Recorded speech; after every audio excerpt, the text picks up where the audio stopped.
8 years ago, I broke the heart of the boy I loved. Now, after 8 years overseas, Liam Hayes was finally coming home with his new girlfriend to meet his family. That same day, the hospital gave me its final answer. The cancer had won. There was nothing left to treat, nothing left to try. They sent me home with only time. When Liam saw my mother helping me into a wheelchair, a cold smile touched his mouth. 8 years, he said, and this is what became of you? You can't even walk anymore? Disgust laced every word. I only tugged the sleeve of my down coat lower, hiding the cluster of needle marks across the back of my hand. It's nothing, I said quietly. I fell and broke a bone. That's all. Liam gave a short, bitter laugh. In that case, I'm getting married soon. Why don't you come be my fiance's bridesmaid? I smiled as if it did not hurt at all. No, thank you. I'm about to leave for somewhere very far away. Then I patted the back of Mom's hand, silently asking her to take me home. I had barely gotten home. Mom had just helped me into bed when Liam Hayes' mother came by. Margaret Hayes stood in the doorway for a long moment, looking at me as if she had rehearsed this conversation 100 times and still could not bring herself to start. Claire, she said at last, her face flushing with shame. I know I have no right to ask you this, but I need a favor. She stopped there. She did not need to finish. I knew exactly why she had come. It was the same reason she had come to me 8 years ago. Back then, the moment Margaret found out I had cancer, she rushed into my hospital room in almost the same state she was in now. I had not even had time to process the diagnosis. I was terrified, crying so hard I could barely breathe, when she dropped to her knees in front of me. Claire, I'm begging you. Please don't drag Liam down with you.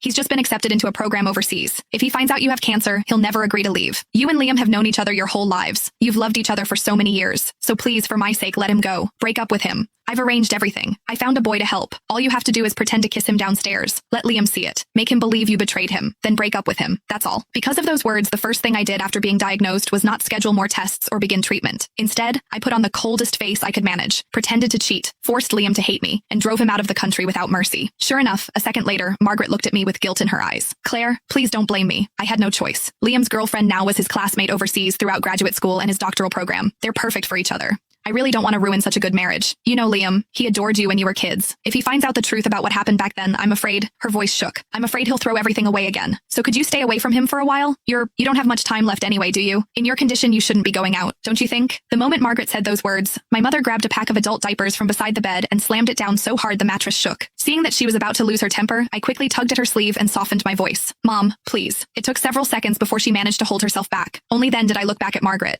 I can promise I won't tell Liam what happened 8 years ago, I said calmly, but I can't promise I won't see him. No, I could not promise that. Because during all 8 years of surgeries, chemo, and hospital ceilings, there had never been a day when I stopped missing Liam. When chemotherapy became too much to bear, I would clutch the old photo of Liam and me until my fingers cramped. Some nights, that picture was the only thing that kept me from giving up. I went through more surgeries than I could count. Some minor, some so dangerous Mom signed the consent forms with shaking hands. More than once, I was rushed into the ICU and almost did not wake up again. Every time Mom stood beside my bed and shouted herself hoarse, Claire, have you forgotten? You said you were going to survive. You said you'd get better, go overseas and explain everything to Liam yourself. You promised me. When you were well enough, you said you'd let me take you to find him. If you die now, you'll never see him again.